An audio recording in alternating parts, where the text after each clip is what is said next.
Hello, magandang araw mga boss. At the end of this video, you will be having a guide yung anong mga unang kukunin natin or mga kailangan nating kunin kung magpapatransfer tayo ng transfer of ownership ng ating mga vehicle unit, and also mag-renew na din ng ating mga motorsiklo. Nung nag-file ako ng transfer of ownership, at that time is sinabay ko na yung renew of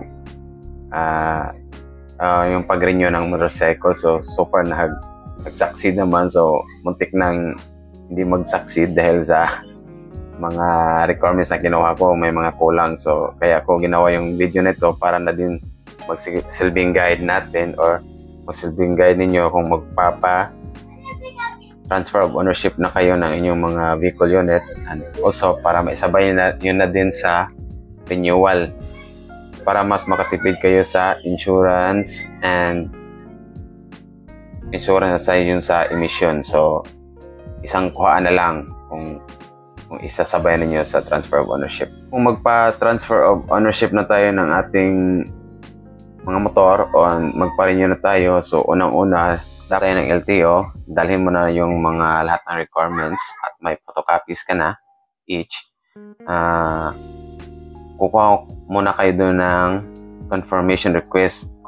Ang confirmation request is needed if magpapatransfer ka kung hindi mismo doon sa mother file. Kumbaga yung sa certificate of registration is hindi doon sa mismong branch na yun ng LTO. Halimbawa kung nasa region 2 yung original mother file niya at saka region 7 ka magpapatransfer, so kailangan kumuha ka muna na confirmation request. So that would be about 1 to 2 days. So yun na unang kunin natin.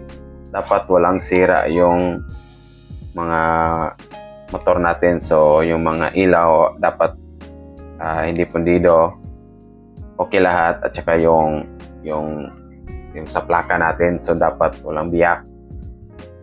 So as much as possible dapat kumpleto yung motorsiklo. So yung mga headlight, mga ganon.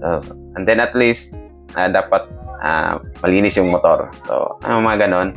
Tapos dalaga na din ng ballpen. And then yung sa mga copies of mga documents, at least meron tayong 3 to 4 copies each para hindi na tayo pabalik-balik. So ayun, yung nag-process ako ng transfer of ownership, yung first na dapat meron tayo is yung sa mga reposes mo na, yung mga reposes ng motorcycle, dapat meron kayong deed of sale, dasyon in pago, and secretary certificate, and board resolution ng bank. So yung sa secretary certificate and board resolution, mga 3 to 5 pages yan. So dapat original or naka-certified true copy. Kasi doon ako na-stress nung time na yun. So pabalik-balik ako. So yun, dapat talaga yun yung unahin natin. So once meron na kayo nun, so punta na kayo ng HPG. So sa HPG, so at least mayroon ka ng 3 to 4 copies each sa mga original ORCR, deed of sale, yung ID ng may first owner or an ID mo na may pirma na 3. So at least 3 copy each. Pupunta ka sa HPG, may fill upan ka doon. So once ma-comply mo na lahat, doon ka magbayad sa land bank. So binayaran ko sa land bank around 750. Then sa HPG, nagtip ako doon sa stencil boy ng 100 pesos. At least pangkain na siya doon. Then after 2 days, yun na ba, binalikan ko sa HPG office. Then once na-release na, punta ka na ng mga emission listing center. So doon kuha ka ng emission. Nabayaran ko sa emission is around 600, and doon na rin ako kumuha ng insurance around 480 something. Once meron ka na nun, punta ka na ng LTO. So, yun yung mga requirements sa LTO. So, dapat meron kang original deed of sale, dasyon in pago, and secretary certificate or board resolution for repossessed motorcycle or company-owned motorcycle na in-acquire natin. Ano pa ba? Original ORCR, ID ng may-ari, dapat kompleto na yon, dapat naka 3 copies each na. So, submit mo sa validator. Once matanggap na yon, doon ka na sa window 1. So, submit mo yon, another validator na mag-check ulit. Once okay na, wait ka na lang doon ng mga 1 to 2 hours. Once tatawagin ka na ng cashier, okay na yun. So, nabayaran ko sa LTO is around 656 pesos sa transfer of ownership and renew. Ayan, ito. Kuha ko na. Yung laki na. As you can see. OR. At least, no?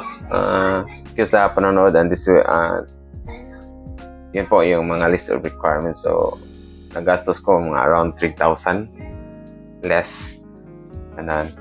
Kasi sa land bank, 750, stencil 100. Sa emission is around mga 600 at around. Then, sa insurance, 480. Sa LTO is 656 pesos.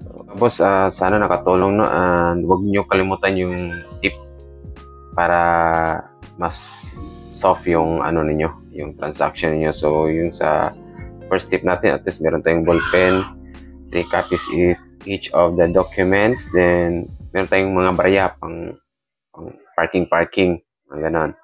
Tapos yung sasakyan natin o yung motorsiklo natin dapat walang sira. Yung mga lights is may ilaw lahat. Saka yung sa plate number dapat walang sira, walang biyak. Yung mga auxiliary lights dapat ano na din, check nyo na din, or kung maaari tanggalin nyo muna. Okay, and then isa pang tip mga boss na is dapat yung pera mo is pareha, hindi yung puro 1,000, dahil pagdating mo doon sa LTO may possibility na wala silang panukli. So, hihintay ka na naman. So, dapat meron kang maraming 100 pesos at 50 pesos para smooth yung transaction. Mga boss, sana nakatulong, no? So, maraming salamat sa panonood at palike na rin ang page natin.